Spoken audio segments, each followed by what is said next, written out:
Bom, primeiro eu quero, assim, agradecer de coração você ter aceitado esse convite, tá? E agradecer também a Michelle já está por aqui, foi a Michelle que fez essa ponte aqui entre o Mãe aos 40 e o Júlio, porque eu estava em busca de uma história e é muito difícil os homens se abrirem mesmo para contarem isso, ainda é um grande tabu falar de infertilidade masculina. Tá muito ligado ainda com a ideia, né? Aquela ideia mais machista de que, se o homem é infértil, ele não é viril, ele não é tão macho. Então, foi muito difícil achar uma história e alguém que topasse aparecer aqui. Então, quero te agradecer duplamente e pedir para você se apresentar, contar um pouquinho o que que você faz, onde você mora, enfim, quem é o Júlio. Bom, primeiramente agradecer aí a oportunidade de estar participando. Realmente a Michelle foi a intermediária entre a gente. Eu conheci a Michelle já faz algum tempo.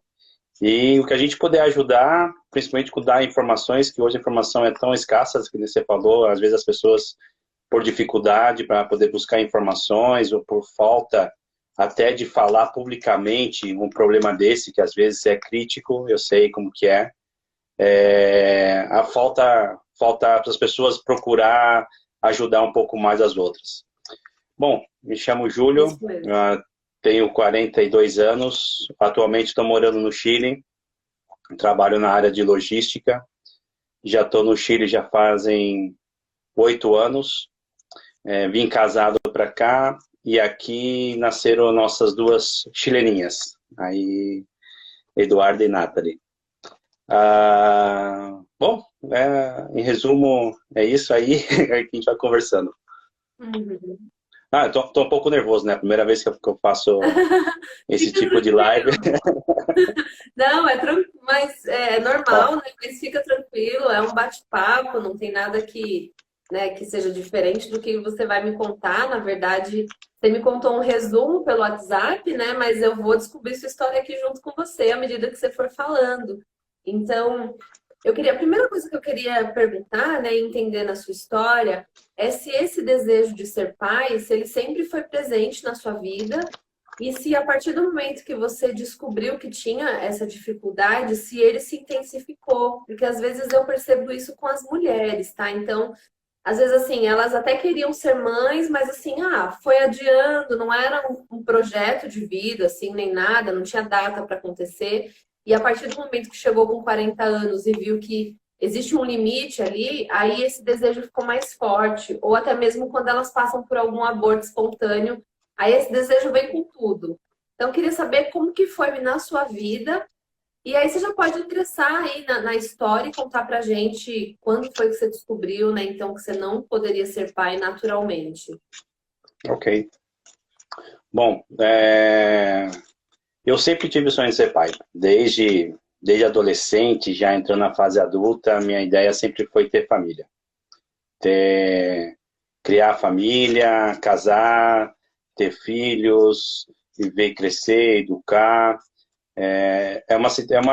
Acho que sempre foi uma necessidade minha de formar uma família, uma vez que eu perdi meu pai muito cedo. Eu acho que isso fez com que eu pudesse ter a oportunidade de criar uma família que talvez não que eu não tivesse, porque minha mãe me deu tudo, não deixou faltar nada, mas acho que a presença de um pai e uma mãe ali em uma família faz muita diferença. Então eu sempre tive essa vontade de ser pai, sempre amei crianças, eu adorava ficar em festa de criança, fazendo brincadeira, compartilhando, acabava com as decorações da festa, ensinava as crianças a comer doce. Então era assim, eu gostava de me sentir como uma criança. Então acho que isso também fazia com que eu tivesse o sonho e o desejo de ser pai. E numa circunstância da vida, em um momento da vida, onde a gente acabei conhecendo uma pessoa, na época, um relacionamento, e a gente conversando sobre os sonhos, sobre o futuro, ela falou assim, por que você não faz o exame de espermograma? E na hora eu falei assim, para quê? Não tem necessidade para isso. E ela acabou até incentivando no sentido, não, para ver se a gente tem, principalmente tem questão de compatibilidade, para ver se não tem nenhum risco, tudo. Então, quando eu fui fazer o exame, foi mais a questão de, fazer por fazer. Não tinha ideia, eu não podia imaginar que isso poderia acontecer. Uhum. Eu me lembro que foi um dia, assim, bem, bem ruim, no sentido que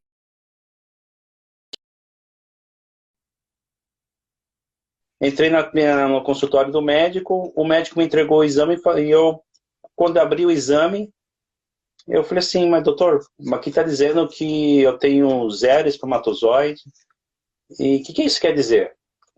E ele foi bem seco, você é estéril.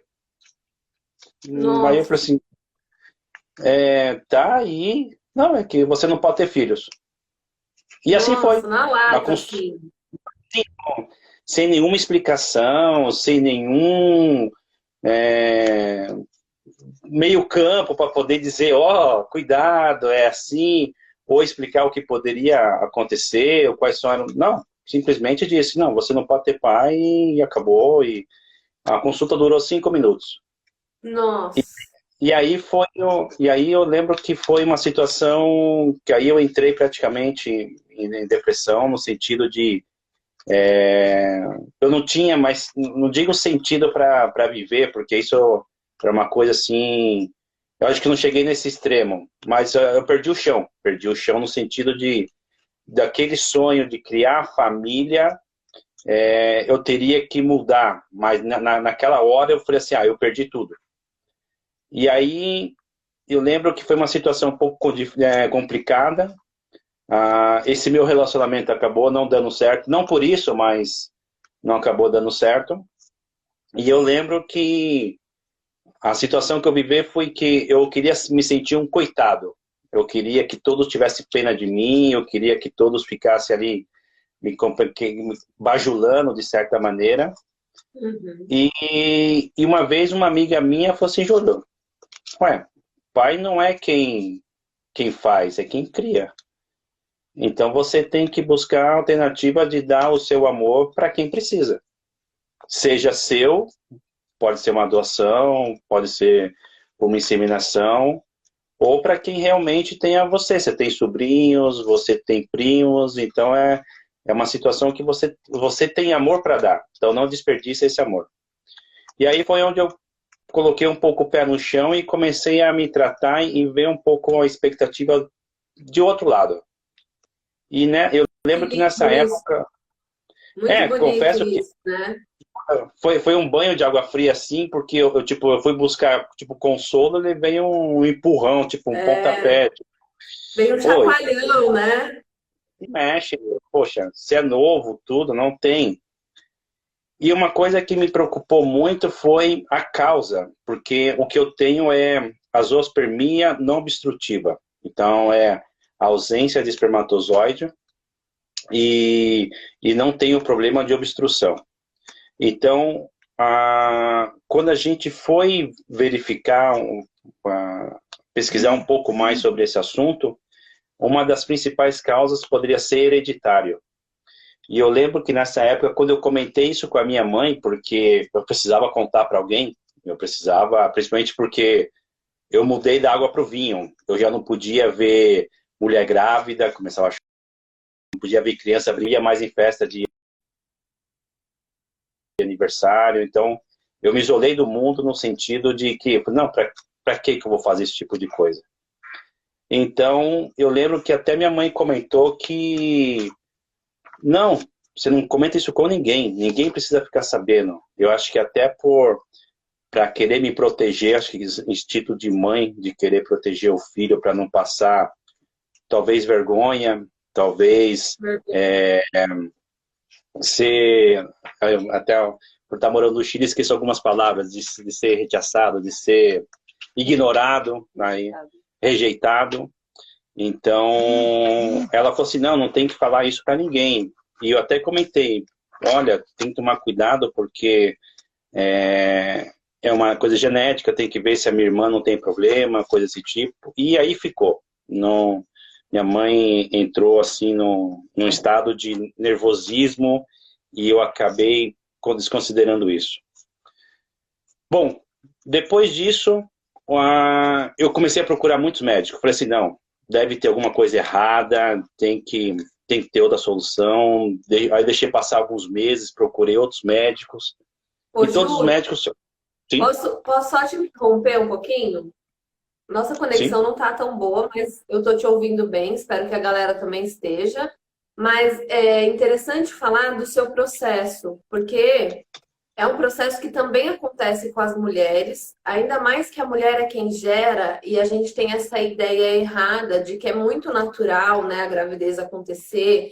O mundo da infertilidade é um mundo assim meio que oculto, né? Só quem passa vive. Então, eu queria falar um pouquinho desses seus sentimentos, né? Porque primeiro você ficou muito triste, você teve aí basicamente uma depressão, você não podia falar desse assunto. Aí depois você entrou ali no papel de vítima, né? De querer ser abraçado por todo mundo. Isso é muito comum, porque a gente precisa de colo nesse momento, então é muito mais cômodo, né? Estar nesse lugar, mesmo que inconscientemente. Depois você tomou aquele chacoalhão, né? Que veio alguém e te disse: opa, peraí, você é muito novo ainda, tem muita vida pela frente. O que importa é que você tenha amor para dar, não importa como esse filho vai vir. E aí isso te deu um start de: opa, peraí, não recebi aquele colo que eu queria, mas isso me levou a buscar ajuda, né? E eu quero só fazer isso, deixar isso registrado, gente, porque talvez você que está aí do outro lado também está com dificuldade e já tenha passado por esse ciclo, né? Então, é importante você reconhecer esse sentimento, em que momento você está, e saber que as coisas só vão mudar a partir do momento que você procurar ajuda, né? E que esse problema não é só seu, né? Sair desse lugar de por que comigo, né? De vítima, e ir para um lugar de, poxa, tá bom, aconteceu comigo, e agora? O que é que eu vou fazer com isso aqui, né? Então, só para nortear um pouquinho, porque é muito nítido, assim, conforme você foi contando, eu entender esses processos aí que foram acontecendo. E aí, então, você decidiu ir buscar ajuda. Aí, nesse sentido, eu comecei a pesquisar mais, tipo, não assim, eu falei assim, putz, a gente está no ano 2000, tanta evolução na medicina, tecnologia, alguma coisa tem que estar melhorando. E, infelizmente, alguns médicos que eu fui, eram médicos talvez não muito, não adquiriram tanto conhecimento, e então eu só me pedia espermograma e os resultados sempre eram o mesmo. E aí eu tive uma clínica que eu fui especializada, na época em Curitiba, eu morava em Curitiba nessa época, e o médico falou assim: Júlio, a sua causa, sim, é comum, tem muita gente que passa por isso, só que a única chance de fazer essa cirurgia, de identificar a causa, é fazendo uma cirurgia. E daí eu falei assim, putz, mas fazer uma cirurgia só para descobrir a causa não me soluciona o problema. Porque vou fazer uma cirurgia, vou ter que ficar em recuperação, e é uma cirurgia que ele falou assim, ó, você corre o risco de realmente ficar estéril de vez. Então eu falei assim, não vou me colocar em risco. Então eu acabei não fazendo essa cirurgia.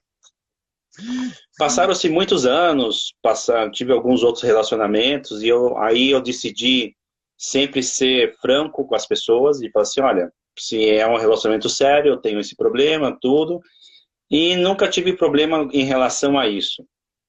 Mas quando eu conheci minha atual esposa, aí a coisa mudou no sentido de que ela ficou interessada em saber qual era a causa do problema. Então ela foi a principal pessoa que fez tudo isso acontecer. Então ela pesquisou, ela buscou informações, tudo, e na época, a gente está falando o quê? 2000,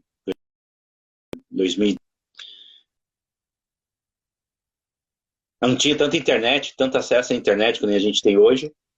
E daí a gente procurou, já em São Paulo, uma questão não um urologista, um especialista em homens, mas sim um especialista em planejamento familiar. E esse doutor, na época, ele pediu os exames, pediu alguns exames mais específicos. No caso, eu tenho até anotado aqui para não perder, que era justamente para saber qual era a causa do problema, sem necessidade de fazer uma cirurgia. Então, ele pediu um exame que se chama microdeleção do cromossomo Y. Tá. E esse exame ele indica, dentro do desenho da letra Y, em que setor ocorre o problema. E aí eles classificam de setores A, B e C. Assim que eu leio mais ou menos, que já faz muito tempo, mas é justamente essa classificação. E com o resultado desse exame, ele falou assim, olha, você tinha 0% de possibilidade e agora você tem 30%. Você tem um pouco mais de 30%, porque das 3 pernas que tem a letra Y, a letra A, se tivesse um problema, era irreversível. A letra B também era irreversível, mas na letra C você ainda tem 50% de chance de encontrar um espermatozoide. Então, saiu do sair 30. De 0 para 30. E se for bem, é de 0 para 15, porque ainda dos 30% era 50% de chance, né? Tá. Então, esse ele exame, falou assim, Júlio, é um exame genético, é um exame de sangue? é um exame, exatamente, é um exame genético, ele faz o mapeio do DNA, e aí onde foi que identificou. Aparece o desenho do DNA certinho. E é um exame de sangue. Não. Como? Cariótipo? Não me é estranha a palavra, mas acho que sim. Acho que sim. Tá. Então, aí ele comentou que nessa circunstância, o que pode acontecer é o seguinte, que encontrando... Sim? Você tem os 2 exames, cariótipo. A minha esposa está aqui do meu lado também, o cariótipo, sim. 3 também. Eu tenho, exatamente. 3 exames. Então, aí ele falou assim, ó, nessa circunstância, é possível, desde que seja feita uma cirurgia para fazer a coleta e aí fazer uma inseminação in vitro. Isso a gente está falando de 2010, eu não tenho aqui a data certinha. 2010, 2011. E aí foi onde a gente falou assim, opa, então agora já vamos mudar de panorama. O que a gente quer da vida? A gente quer realmente construir a família, a gente quer ter filhos. Então, aí a gente partiu para poder fazer o procedimento. E só que o procedimento é caro. O procedimento, né, de certa maneira, ele tem os seus custos altos, tudo. E a gente falou assim, então a gente tem que se planejar melhor. E pesquisando também tudo, e conversando com o médico, tudo, ele falou assim, tem uma clínica, tem um instituto no ABC em São Paulo, que trata desse tipo de problema, onde vocês fazem parte de um programa e arca somente com os custos dos medicamentos, os custos da preparação, porque aí minha esposa teria que fazer uma preparação de ovulação, e você teria que já entrar para a cirurgia. E na época a gente decidiu fazer, até porque eu tinha planejamento de fazer um intercâmbio fora do país, então eu sabia que eu ia ficar um tempo fora, e eu não gostaria de deixar ela grávida nessa situação. Então, claro, a gente planejou tudo isso, e quando a gente foi fazer o tratamento, ela fez a preparação, tudo, só que, infelizmente, eram 3 tipos de medicamento que ela tinha que tomar, e os médicos falaram assim, vamos começar com o mais fraco para ver se evolui, e senão a gente tem que ir avançando para os outros 2. E não deu certo a primeira tentativa. Não deu certo. Então a gente A gente parou, conversou um pouco mais, a gente gastou o preço dos medicamentos, então, assim, então a gente tem que se planejar um pouco melhor, porque os medicamentos vai ser um pouco mais caro, vai ter que fazer uma nova tentativa, então vamos se planejar. Uhum. E aí a gente chegou e falou assim, então vamos seguir. Já é um passo sem volta. E quando a gente estava decidido a fazer de novo o procedimento, eu recebi a proposta para vir para o Chile. E daí eu falei assim, vamos ter que adiar um pouco mais, porque era uma oportunidade de trabalho, uma oportunidade boa. Eu já com 30 e poucos anos, já era difícil recusar uma proposta dessa. Uhum. E lá, teoricamente, a gente pode seguir lá. E quando a gente veio no Chile, nossa, uma das primeiras coisas que a gente pesquisou foi clínica de fertilização, vamos buscar informações, médico, tudo. E aqui no Chile também é escasso esse tipo de informação. Aqui no Chile também é um país que ainda, na época, depois disso a gente já não procurou tanto, mas na época, em 2013, a gente já não encontrava tanta informação sobre isso. E a gente encontrou uma clínica e a gente mostrou os exames, a gente fez novos exames, tudo.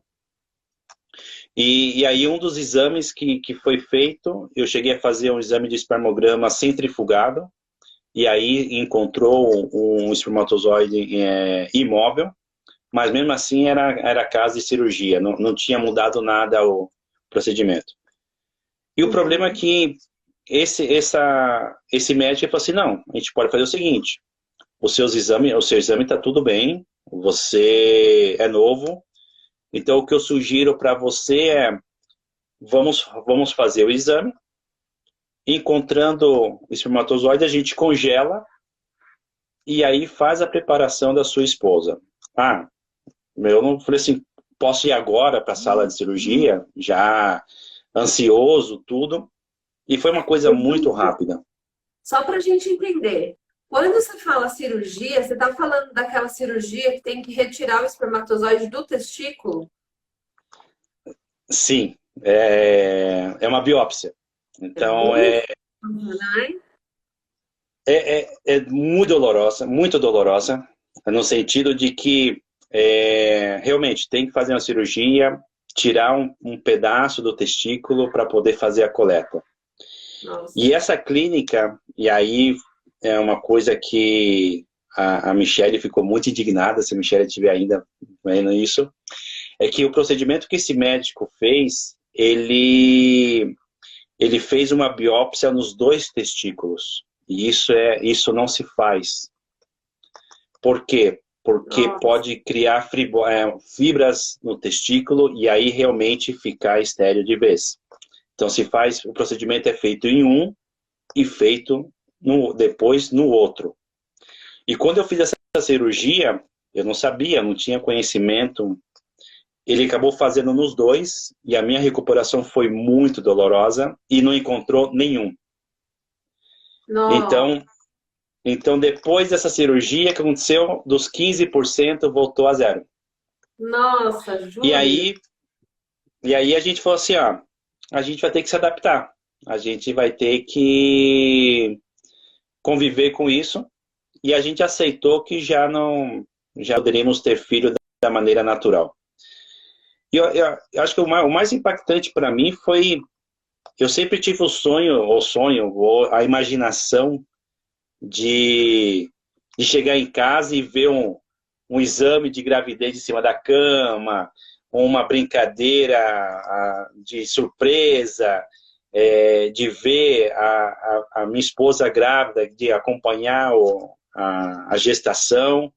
Então tudo isso foi ficando mais distante, foi ficando de uma maneira fria. Mas aí eu acho que eu já estava conformado e já a depressão já não fazia mais parte da minha vida aí. Uhum. Mas... Você abre mão, eu tô até emocionada aqui, porque é tão bonito ouvir você falar.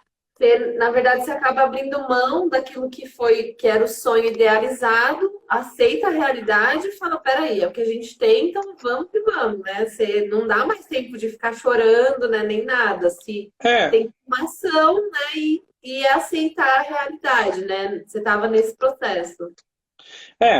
Aí uma coisa que eu já estava com a minha esposa já há 4 anos casada, a gente já tinha muito bem definido o que a gente queria, a gente já estava morando fora do Brasil, então era uma questão de se dedicar ao trabalho, se dedicar ao profissional, alguma coisa. Então, quando aconteceu isso, a gente falou assim, infelizmente, não deu. A gente aceitou, a gente... aí, nesse sentido, a gente colocou uma pedra sobre o assunto. Só que aí foi uma coisa que eu aprendi e hoje eu tô já acostumado, já não tenho vergonha, já não tinha vergonha de falar. Então as pessoas falam assim, Júlio, você tem filhos? Não tem filho? Não, não posso. Eu sou estéril. Não, não posso porque eu fiz tratamento e não deu certo. Então, nessas conversas que eu ia falando com uma pessoa ou com outra, e não de fazer de coitado no início, né? Tipo, eu sou estéril, começar a chorar. Muitas pessoas falam assim, Júlio, mas você já viu que não sei, na Argentina tem uma clínica especializada, no Barcelona eu tenho amigos que são conhecidos nisso.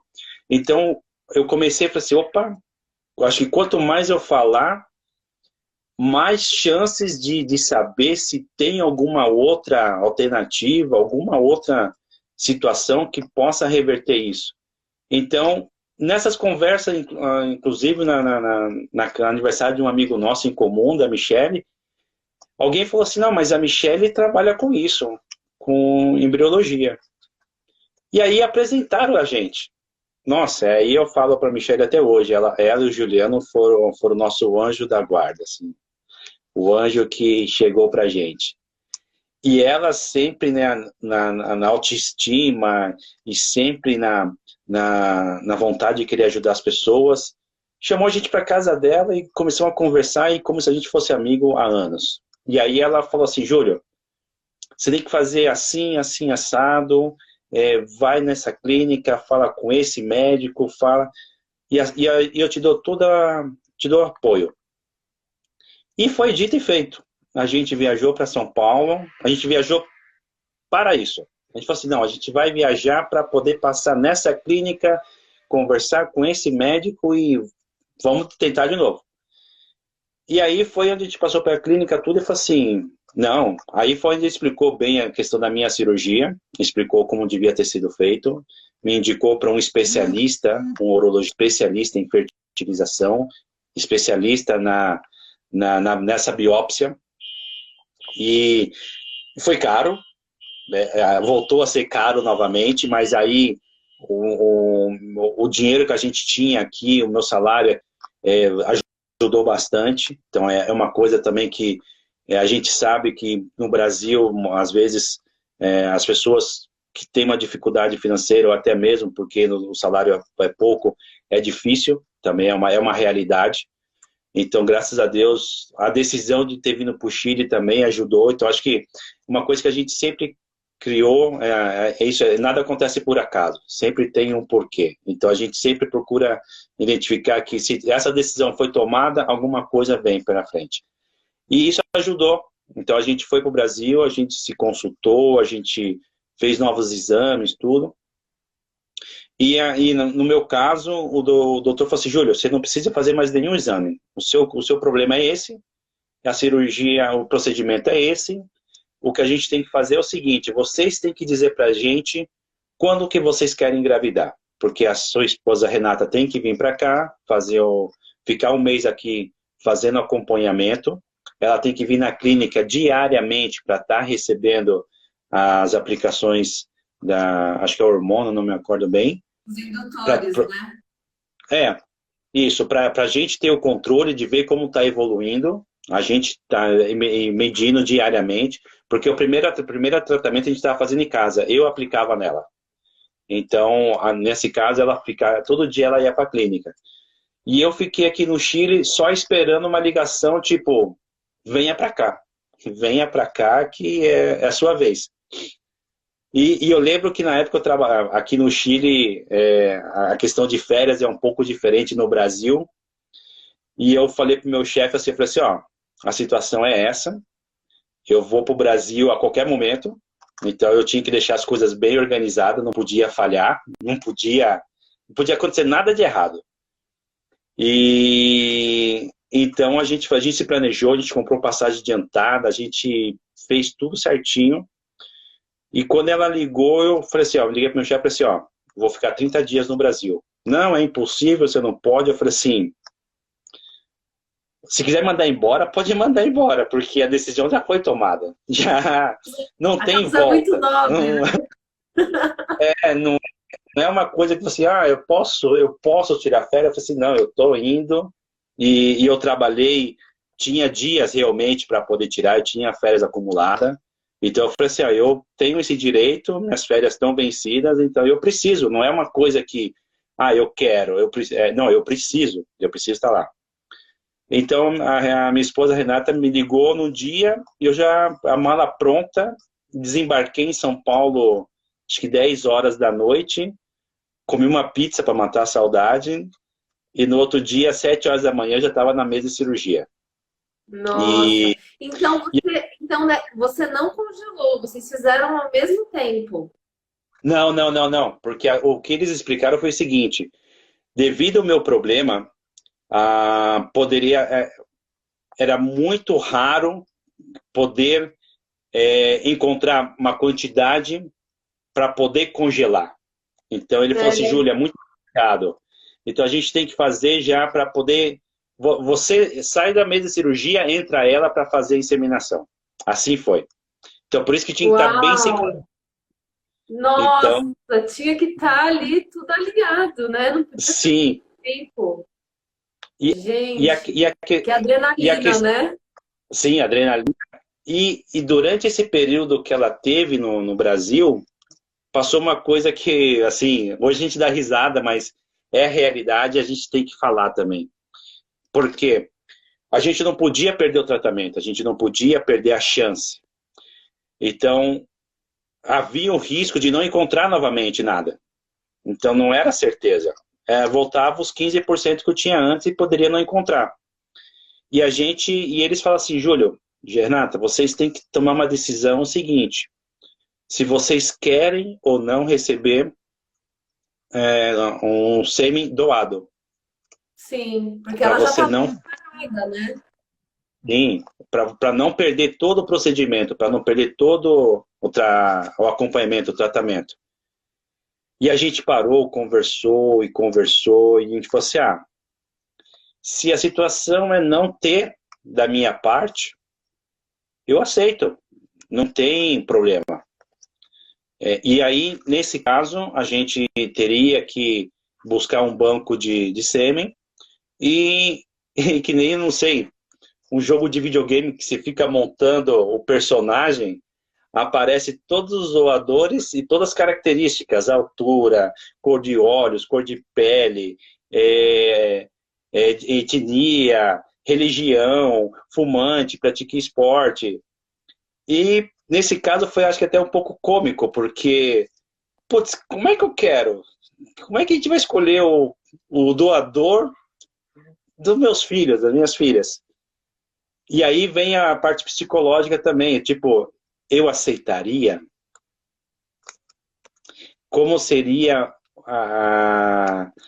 depois dessa Reação. decisão de chegar e falar, saber que não é minha filha, o meu filho disso? E aí a gente tomou a decisão de reunir toda a família e falar, a gente vai fazer esse tratamento e corre o risco de eu não ser o pai geneticamente falando, pode ser de outra pessoa. E a gente foi assim, eu fui, aí nesse sentido eu sou muito frio e às vezes muito duro com as pessoas, nesse sentido de que eu não vou admitir nenhum tipo de brincadeira, nenhum tipo de comentário, nenhum tipo de olhar diferente se isso acontecer. Porque eu estou disposto a cortar relacionamento com quem for se isso acontecer. seja pai, mãe, irmão, sobrinho, tio, quem seja, amigo. Eu falei assim, eu não vou admitir esse tipo de coisa. Então, a gente já tinha tomado a decisão, a gente quer. Então, a gente bateu no peito e falei assim, não, vamos, a gente vai enfrentar qualquer pessoa que ousar a criticar esse tipo de coisa. Porque eu acho que isso foi um dos maiores problemas, que era, no caso que eu falei, a rejeição de um pai, ou, por exemplo, um sogro, uma sogra, que tem uma filha, que imagina sua filha casando, construindo uma família, e tem um marido que não pode ter filho, e aí fala assim, nossa, por que você escolheu? É difícil Sim, isso. Mas isso. nessa época a gente estava já Ô, bem Júlio, centrado. Sim?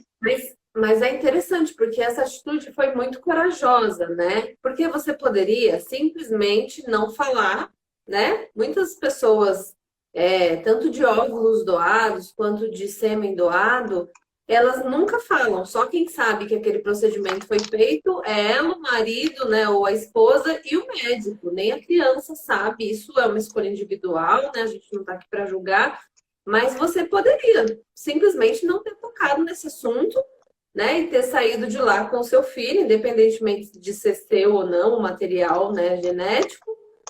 Mas você não, você decidiu abrir o É, assunto e parece que para você era importante isso, né? Como que foi essa decisão, né, de abrir isso para todo é, mundo e falar vai ser assim?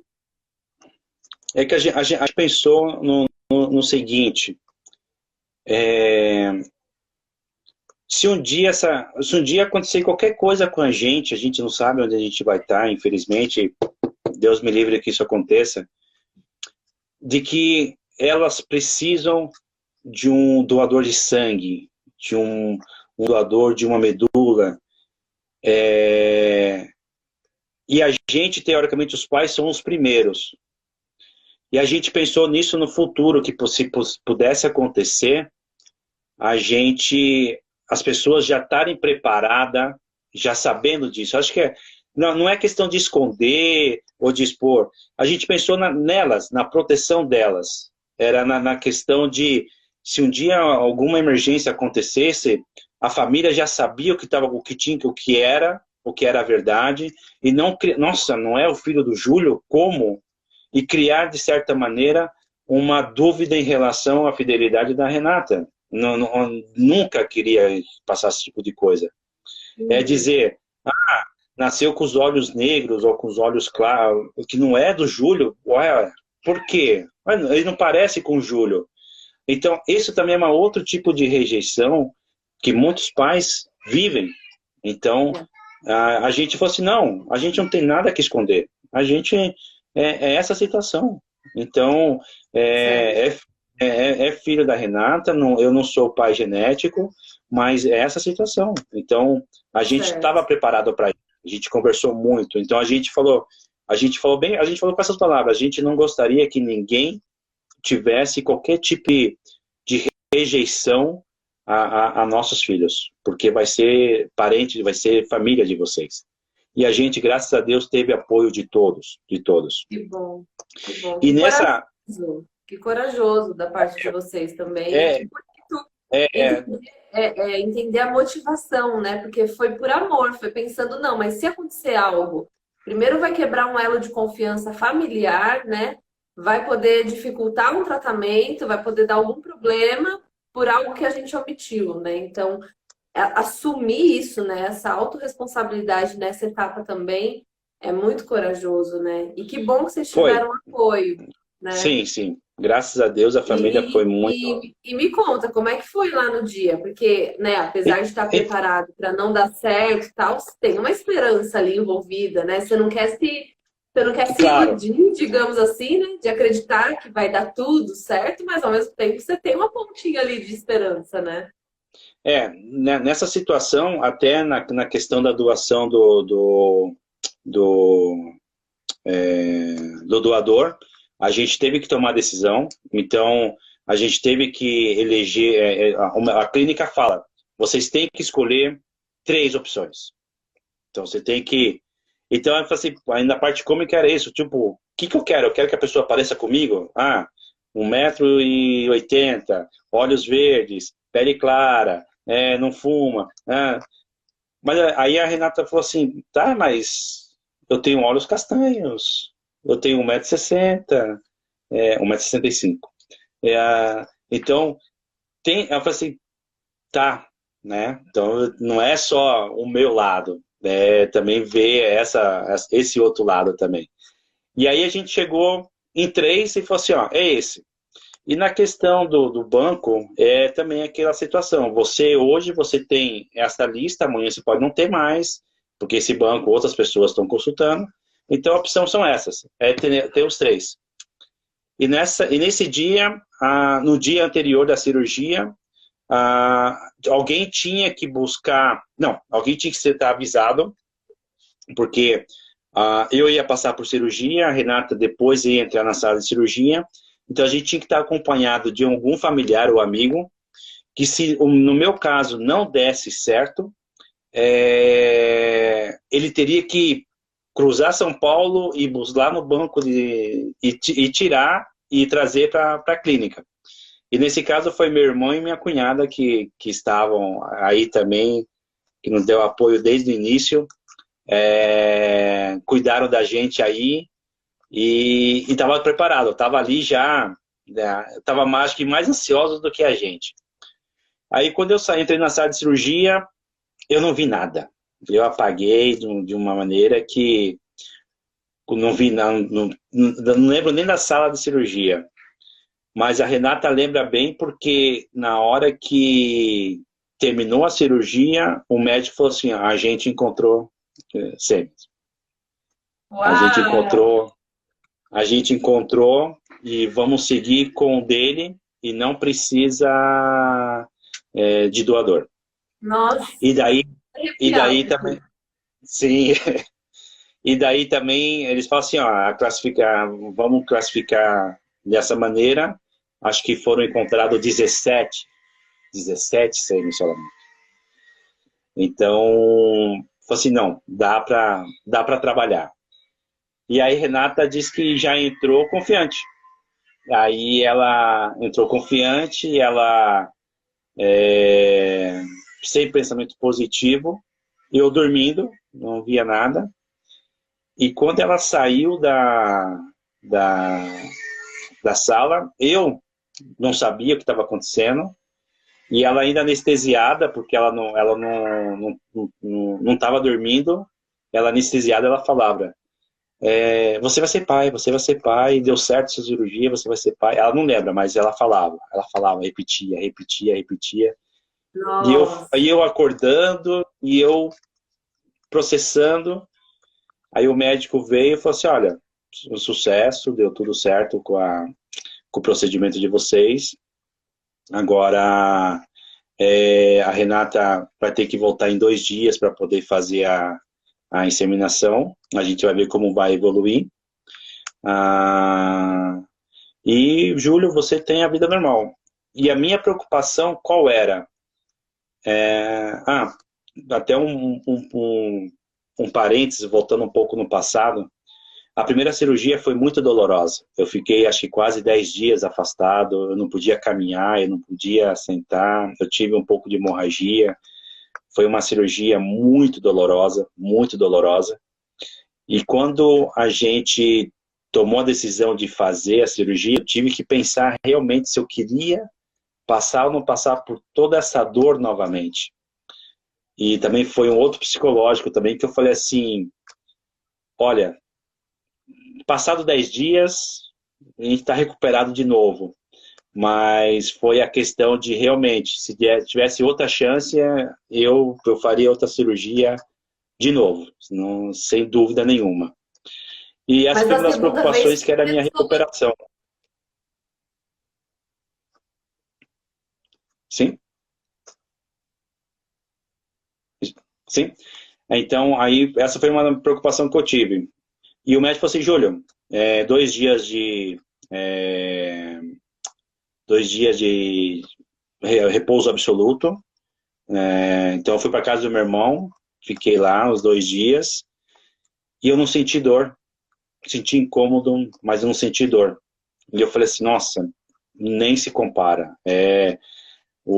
A sensação de ter passado por isso e sem sentir a dor e ver que deu certo, valeu a pena. E aí era 2 dias que depois que a Renata teria que... A gente tinha que fazer o acompanhamento, então a gente tinha que ligar para a clínica e perguntar, nossa, e aí, multiplicou? Ah, sim, multiplicou. Eram 2, não, aí foram dos 17, acho que foram 10 que foram feitas a inseminação in vitro. Depois, no outro dia, não, a gente está com 8, e estamos com 6, e no terceiro dia, não, a gente tem 4, a gente vai fazer transferência de 2, e a gente tinha tomado a decisão de congelar os outros 2. E daí ficou naquela, fez a transferência, a Renata também ficou acho que uns 2 dias também de repouso para poder o corpo aceitar. Uhum. E daí o médico falou assim, ó, vida normal, sem esforço, sem nada, e vamos fazendo acompanhamento. Daqui 12 dias vocês voltam, né? Pronto, já estávamos grávidos. Mas aí a gente falou assim, putz, a gente tinha algumas tias, alguns familiares já de idade para visitar em Minas Gerais. E a gente acabou viajando para lá. E na ansiedade de contar ou não contar, de segurar essa alegria que a gente estava sentindo, porque eram poucas pessoas que sabiam, era mais os familiares, mas os mais próximos, os irmãos, os pais. Mas os tios, as tias, os primos, ninguém sabia. E daí, no último dia que a gente estava em Minas Gerais, era no 11º dia, então faltava mais um dia só para poder fazer o exame e ter a certeza. Aí a gente lembra assim que a gente tava com a minha prima, ela falou assim, não dá para esperar não, eu estou ansiosa, tem que fazer o exame de farmácia hoje. Não sei o quê. Aí a Renata, não sei. Aí a gente tava com aquela sensação, putz, fazer exame antes, é como gritar gol antes do gol. Não sei se dá sorte, se dá... faz... Aí a gente foi na farmácia, comprou o exame e saiu as 2 marquinhas, fraquinha, a gente ficou naquela dúvida, não queria comemorar, não queria... Aí minha prima, agora tem que fazer exame de sangue. Eu falei assim, mas não adianta, a gente vai embora amanhã cedo, não dá tempo. Dá tempo sim, tem exames que entregam no mesmo dia, não sei o quê. E a cidade que a gente... Então não tem as clínicas grandes, que nem tem nas grandes cidades. E a gente foi exame o resultado só em 24 horas. 24 horas, já estou em São Paulo, vou na clínica e faço exame lá e, né? Não, então não dá, não vale a pena. Não, tem uma outra clínica aqui perto, vamos lá. Aí a gente foi, já era umas 5 horas da tarde, já o consultório, a clínica querendo fechar. Gente. Aí tinha... a menina falou assim, a gente faz a coleta hoje, mas entrega o exame amanhã. Não tem como. Eu falei assim, putz, então a gente já tem que pegar exame pela internet, né? Vai ter que mandar porque a gente já tá na estrada, a gente tinha que voltar. Aí nisso, cidade pequena, né? Todo mundo conhece todo mundo. Um dos médicos era vizinho dessa minha prima. Mas vizinho de portão. Nossa.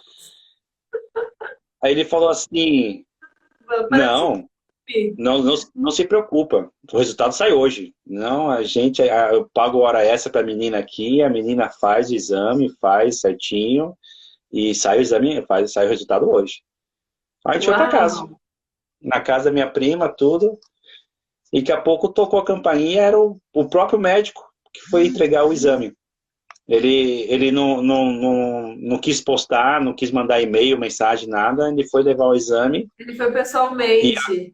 Foi pessoalmente, e daí a hora que a gente viu o resultado, e aí tinha que ia se multiplicando, a lei da multiplicação. Já tinha passado 10 dias, já não lembro quanto que era, que tinha que estar crescendo. E uma das primeiras pessoas que a gente falou foi com a Michelle. A gente passou, ligou para a Michelle, falou com, não lembro, não tinha, acho que tinha WhatsApp na época, não lembro. A gente ligou para a Michelle e tudo, e falou assim, o resultado deu esse, ela, é gêmeos. As duas. É as duas, e é gêmeos, é gêmeos, é gêmeos. Não, E o que era para ser o último dia de visita aos familiares virou numa festa, porque ela falou assim, não dá para deixar a família do interior sem saber. A gente voltou para casa das tias com o resultado, com os exames, tudo, nossa, e aí foi. E foi isso, que assim, na alegria, questão da... né? Ô, Aí, Júlio, e só cortando um pouquinho, e muito especial, né? Porque vocês têm história para contar até da entrega do positivo, né? Que você sonhava tanto com esse momento, e olha como foi especial esse momento, né? foi, por isso, que nem eu falei, acho que nada acontece diferente, só acontece de maneiras diferentes. Nada acontece por acaso, mas acontece de maneiras diferentes, a gente se adapta.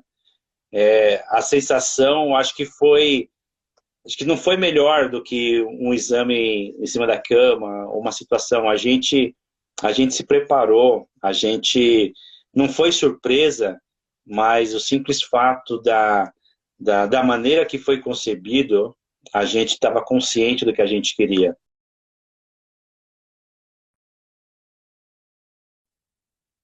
Vez que às vezes uma gravidez indesejada também afeta muitos casais.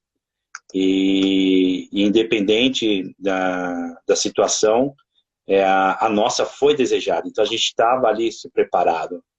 Então talvez, se fosse numa outra situação, talvez a alegria não seria... Poderia até ser maior, mas não seria igual foi essa. Essa foi única. Então, eu acho que essa sensação é o que ficou. E Que legal. eu podia curtir a gravidez normal.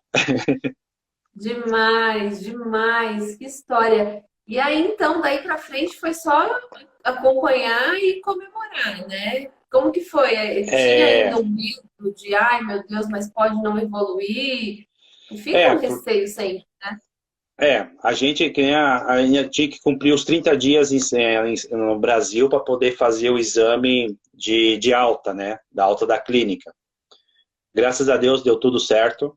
A gente voltou para o Chile já com todo o procedimento, tudo certo. E aqui a gente, a- a- até para quem viaja muito de avião, não é o meu caso, mas a gente que sempre tem que viajar, putz, qualquer turbulência era, eu falei assim, não, não, por favor, qualquer tipo de sensação de susto, qualquer coisa era na estrada viajando, era ali, se desse 40 por hora, protegida, se eu pudesse ter colocado a Renata num globo ali de proteger, eu tinha feito isso. Mas aqui no Chile a gente acabou, quando a gente chegou aqui no Chile, a Renata já tinha que fazer o acompanhamento, né, o pré-natal dela, e acho que tanta coincidência que as coisas acontecem na nossa vida que a gente já adotou isso como estilo de vida. A gente tinha uma consulta com uma médica e não sei o que aconteceu com a médica, cancelou o horário, não sei o que aconteceu. A minha esposa foi e marcou com outro médico. E por coincidência, esse médico conhecia o doutor que fez o procedimento nosso no Brasil. E aí foi onde ele falou assim, vocês consultaram com esse médico? Putz, eu conheço, é meu amigo, eu conheço ele. Eu vou terminar a consulta aqui, eu vou ligar para ele para conhecer bem o que vocês estão fazendo. E foi Uau! assim, ele cuidou da Renata, ele com o médico do Brasil também, fazendo muita consulta, a gente dando notícia também, porque a própria clínica ligava para a gente para saber como é que a gente estava, como é que estava a Renata, a gente mandava os exames para ela, mandava o resultado das meninas, né, para eles. E nessa época, acho que já no quarto mês de gestação, a minha mãe teve um AVC. E o primeiro AVC que ela teve. E a gente falou assim, nossa, quem mora longe sabe como que é ter pais, principalmente, longe e não estar perto numa emergência.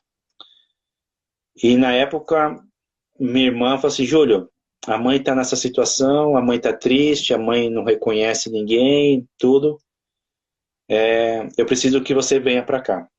Eu falei assim, tô indo. Não, não tem o que fazer. Peguei as coisas, falei com a Renata, tudo, falei assim, vamos pro Brasil agora, a mãe tá mal e a gente tem que estar lá. E a Renata tinha um médico para voltar, quando a gente voltasse porque a gente ia passar um final de semana no Brasil, então quando voltasse ela tinha consulta médica, acho que do 4º mês.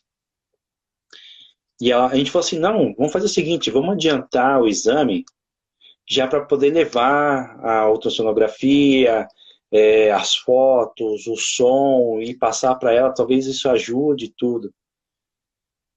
E nesse dia foi um baque, foi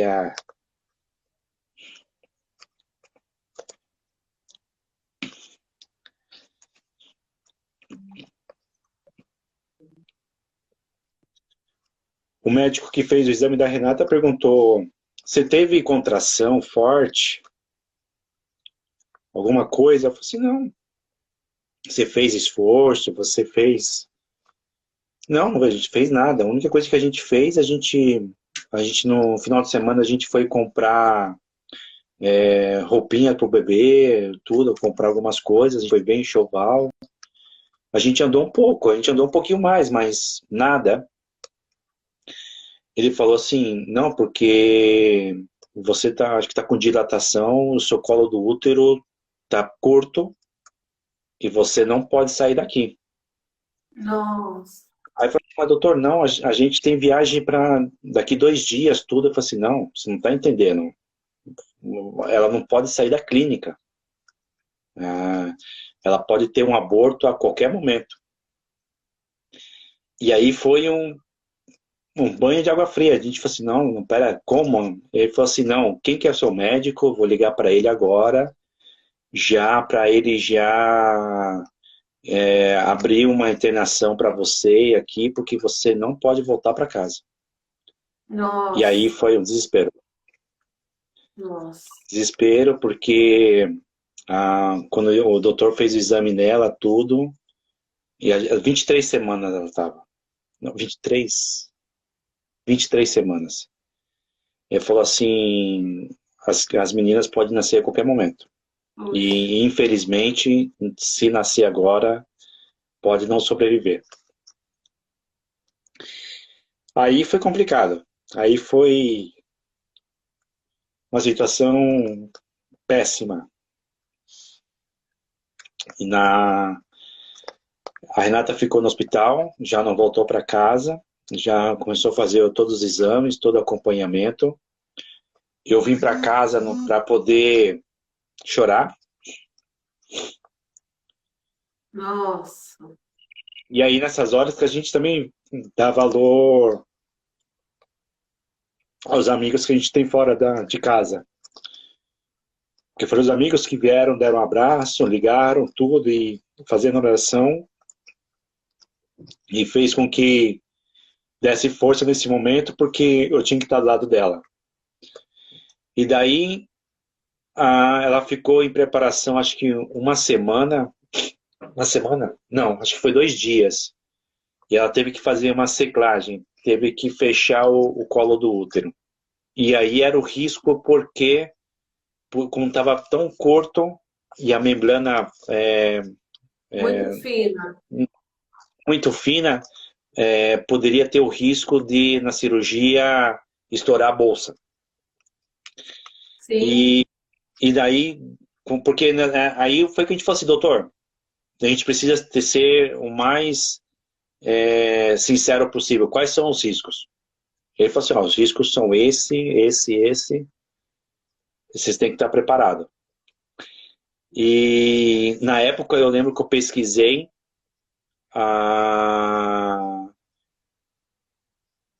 acho que era 1% de chances de uma criança sobreviver com Nossa. com 23 semanas.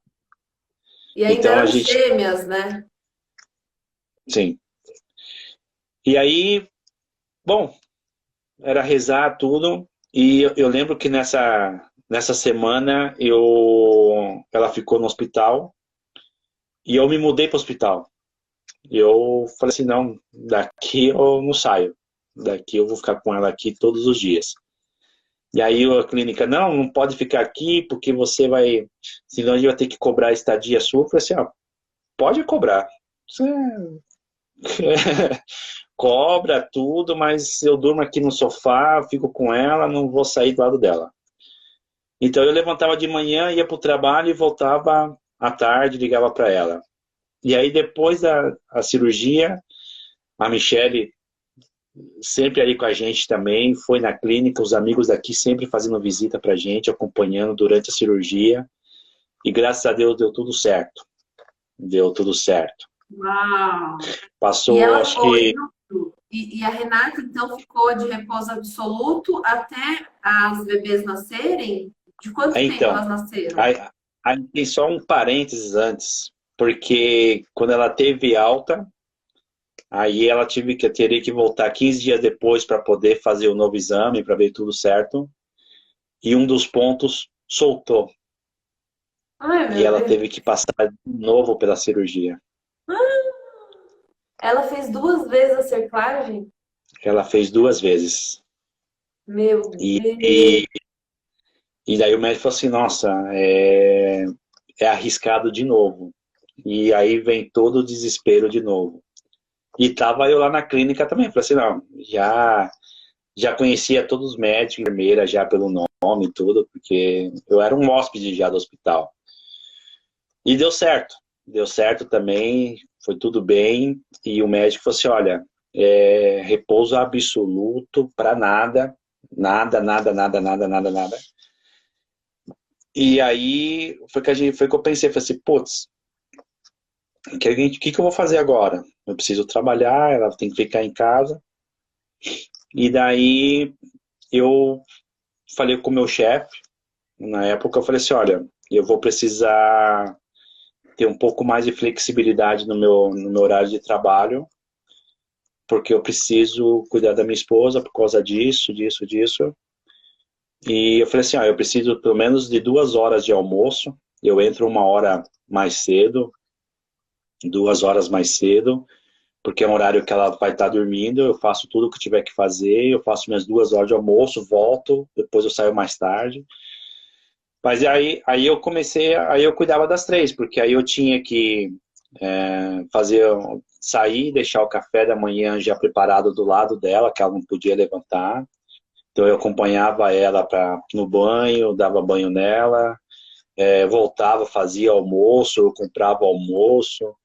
À noite, aí tinha que lavar, passar não, mas cozinhar, limpar a casa, tudo isso. Então tinha esse cuidado. E ela ficou deitada o restante da gravidez inteira. Aí o que a gente fez, a gente alugou uma cadeira de rodas para poder dar uma volta no condomínio onde a gente morava, para poder sair. E a gente dava uma volta no bairro também, porque com cadeira de rodas. E daí foi uma das primeiras discussões que eu tive com o meu antigo chefe também, o mesmo que eu pedi as férias, o mesmo que eu pedi a flexibilização da hora.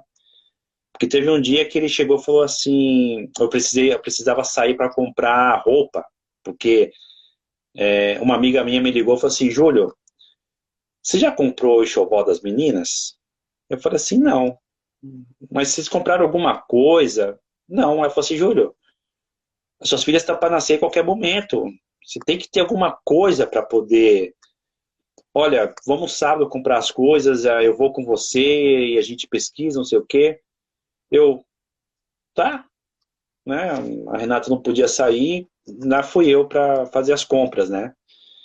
E nesse dia eu lembro que o meu chefe também me ameaçou, não digo que ameaçou, mas falou assim, mas você vai sair, ó, para fazer isso? Eu falei assim, vou, porque eu preciso, né? Não, mas eu preciso de você aqui. Eu falei assim, tá, mas tá tudo certo, eu não preciso, você não precisa de mim agora, eu preciso de 2 horas para ir lá comprar as coisas e voltar, eu volto. Não, não sei o quê, porque você tá se desesperando, não sei o quê. Eu falei assim, você tem noção do que você está falando? Eu tive que ser um pouco mais rígido, assim. Assim, nossa, a minha esposa passou por isso, ela está hospital, tá de repouso, minhas filhas podem nascer a qualquer momento, e você está me recusando 2 horas que eu tenho direito? Não, não, porque você, não sei se está dizendo, eu não lembro a palavra que foi, eu falei assim, olha, faça o que você quiser, eu não vou, na situação que eu estou hoje, com a cabeça que eu estou, a minha preocupação é só minha família, então eu voltei a colocar de novo meu cargo à disposição. Falei assim, olha, se você achar que não pode mais, faça o que quiser, mas eu estou saindo. E daqui 2 horas eu volto. Mas nessa hora eu falei assim, putz, não tive a consideração, né, nesse momento. Então eu falei assim, putz, eu vou correr o risco de ser mandado embora, mas porque a discussão foi um pouco forte. Então eu falei assim, vai ser um problema. Conversei com a Renata, tudo. Não aconteceu, graças a Deus, mas Que a gente bom. saiu para fazer essa compra. E, e aí foi. Aí eu, E só um parêntese também, que vocês estavam em outro país, né? Então não tinha uma rede de apoio, não tinha ninguém que pudesse ajudar, porque se isso fosse, né, perto da casa dos seus pais ou dos pais dela, vocês estariam tranquilos, né? Teria alguém ajudando no dia a dia, já teria alguém que teria ido lá fazer essa é, compra, mas vocês se seguraram ali meio que sozinhos, né? sim, durante os dias, sim. Durante o dia era só nós dois, porque os amigos que a gente tem trabalham, tem a vida deles, tem tudo. É, o custo de vida aqui no Chile é caro no sentido de assistência médica. Então, ela passou por 2 cirurgias, foi um valor alto. Então, eu não tinha condições de pagar alguém para poder ficar com ela. E aí foi que a gente falou assim, eu posso vir, eu posso vir e cuido de você e tudo. E os amigos que fazia se reunir com ela em casa. Então, final de semana a gente ia para lá, colocava o sofá-cama lá no quintal, ela ia, ficava lá no meio da gente deitada, o pessoal tudo em volta dela, paparicando, levando comidinha, tudo assim. Então, essa é a amizade, essa é a família que a gente tem aqui, que nesse momento deu apoio, teve presente assim com a gente. E até na hora de fazer o chá de bebê dela, os amigos se reuniram, fizeram tudo para ela, e ela chegando de cadeira de roda e tudo lá preparado. As pessoas com tanto carinho, com tanto amor que fizeram as coisas para a gente, foi tudo certinho aí. E assim foi até, e a gente ali rezando a cada semana. A cada dia era uma comemoração, era um dia novo, era um dia da Eduarda e a Nathalie, então a gente rezava, a gente agradecia. Foram 23 semanas nessa situação, não, foram 13 semanas, que foi até a semana 36 que elas nasceram. Ali, Uau! agradecendo a cada dia, agradecendo a cada consulta, agradecendo a força de vontade delas também, de permanecer quietinhas ali dentro da barriga. Eu falo isso, elas não poderiam ter uma mãe melhor, porque o cuidado que a Renata teve, o cuidado, o compromisso, a responsabilidade de ficar ali em repouso, tudo para cuidar das meninas, não é qualquer pessoa que faz, e às vezes não é qualquer mãe se não está preparada para fazer isso. E ela ali se mostrou ser uma verdadeira mãe já desde o início. Então, ela foi firme em todas as consultas, as meninas crescendo, as meninas se mexendo, os médicos falaram assim, nossa, continua, mais uma semana, a gente estava fazendo um controle já cada 15 dias, e tudo bem com elas, estão crescendo, tudo. E aí, quando chegou na semana 37, a Nathalie resolveu parar de crescer. Ela falou assim, já cansei de ficar aqui dentro, quero sair. E daí o médico falou assim, olha, a Nathalie no último controle não cresceu e a gente vai ter que ficar controlando, senão a gente vai ter que já preparar a cesárea. E daí a gente falou assim, como? Já? Assim, já. Agora elas já estão com a corticóide já tomado, com o pulmão já desenvolvido. Já está na hora. A hora que elas estão prontas para nascer. E aí, uma semana depois, o médico falou assim, ó, realmente ela não está crescendo mais, a gente vai ter que fazer a cirurgia. E falou assim, quando vocês querem? Na sexta ou na segunda-feira? Aí, até brinco, falei assim, não, eu, como trabalho em logística, o último dia do mês eu não posso estar trabalhando no aniversário das minhas filhas, então, pro início do próximo mês, para mim é melhor. Então, ele falou assim, não, deixa para segunda, aí dá tempo para minha sogra também chegar de viagem, a ficar junto da Renata nessa hora. E aí, no dia do nascimento delas, a gente foi para a clínica, a minha sogra chegou. Aí, nesse caso, a gente aproveitou também o final de semana para fazer uma foto de família grávida. Então, a gente foi para um parque que tem aqui, a gente tirou fotos, que até então a Renata nunca não tinha saído de casa para fazer nada, e caminhando, aí tudo, aproveitando o dia. E aí, numa segunda-feira, elas foram para passar a cirurgia, eu estava junto com elas.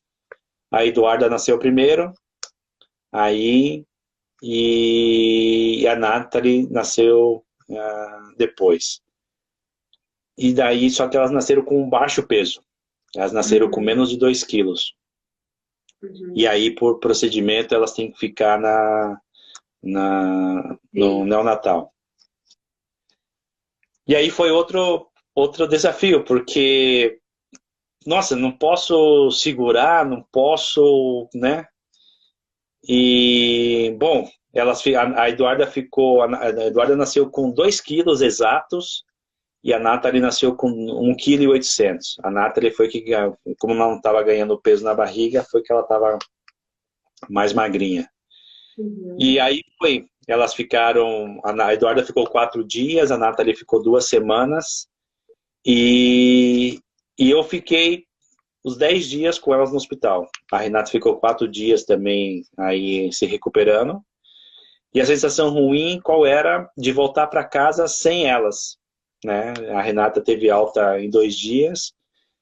Então a gente voltou sem as duas. Então no outro dia a Renata ia cedo para a clínica.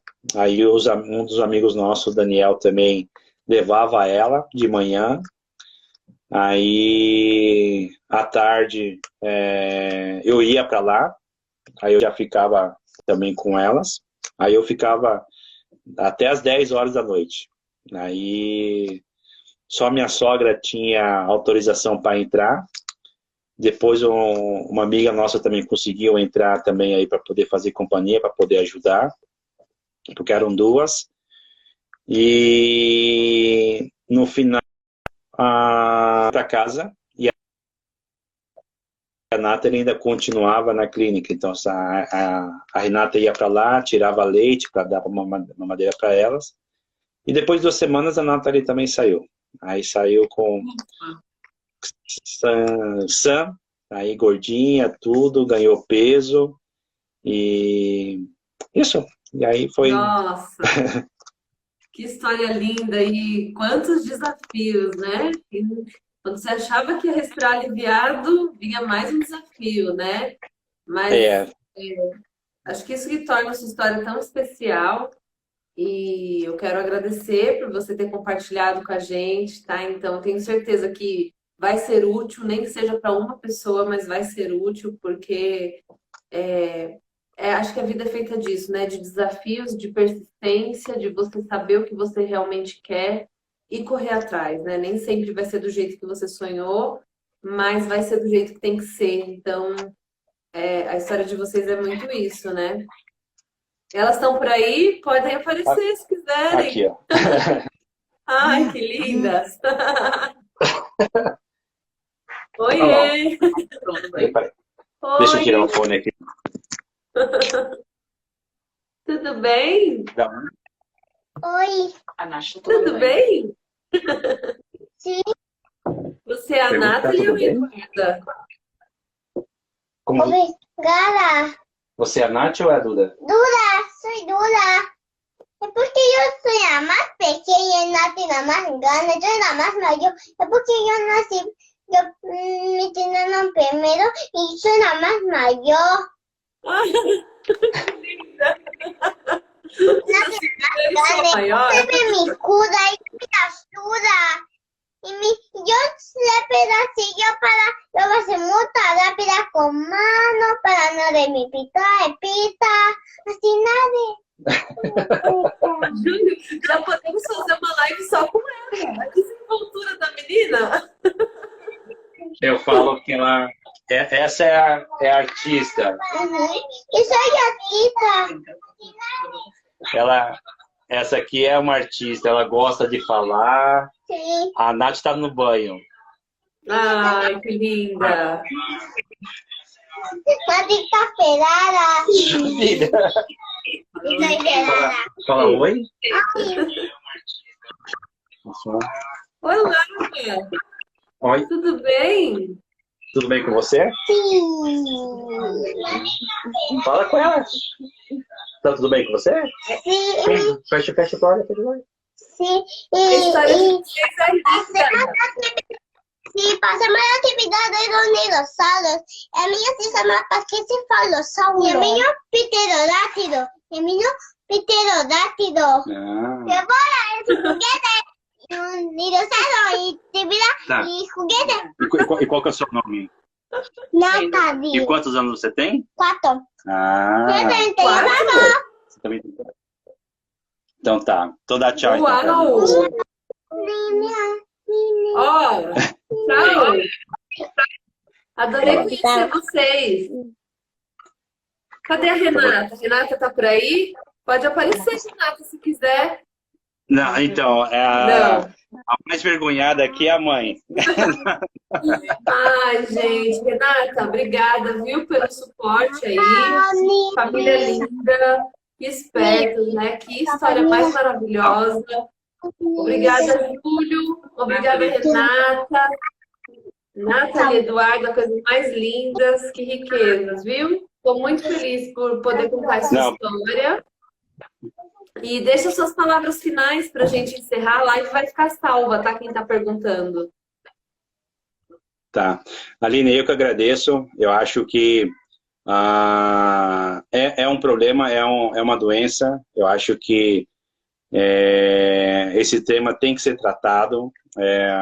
Quanto mais pessoas tiverem informação, eu acho que pode ajudar muitas famílias. Eu não tenho problema mais de falar sobre isso. Eu acho que isso me ajudou a amadurecer mais como pessoa. Então, hoje eu falo com o intuito de despertar interesse em alguém para poder buscar mais informação, para poder dar, nem que seja para indicar com quem tem que falar, o que tem que buscar. Então, assim, hoje o que eu puder fazer para as pessoas, nesse sentido, o que eu posso fazer, eu faço. A Renata, quando pode ver alguma coisa perguntando, ela também responde. Então a gente fala assim, o que a gente passou, e graças a Deus a gente quer que as outras pessoas também tenham a mesma sensação, a mesma alegria. Então, o que precisar, conta com a gente. Obrigado por essa oportunidade. Eu acho que eu fiquei tão envergonhado como eu pensei que ia ficar. E foi um prazer. Foi um prazer e bom trabalho que você está fazendo. Parabéns.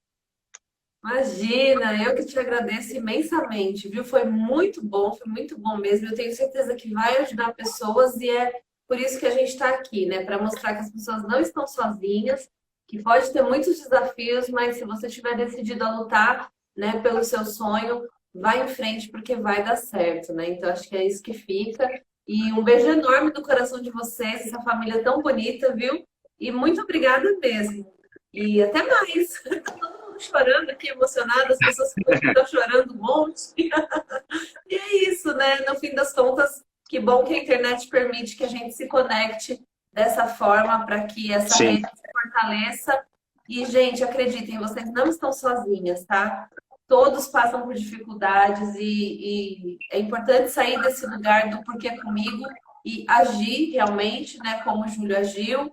Tá tudo salvo, vai ficar registrado. Então, se você perdeu o início da live, volta para assistir, porque realmente é muito importante, tá bom? Um beijo para vocês, gente. Até mais, viu? Tchau, Obrigada. tchau. Obrigada, Renata. Obrigada, Michele. Um beijo. Tchau, tchau.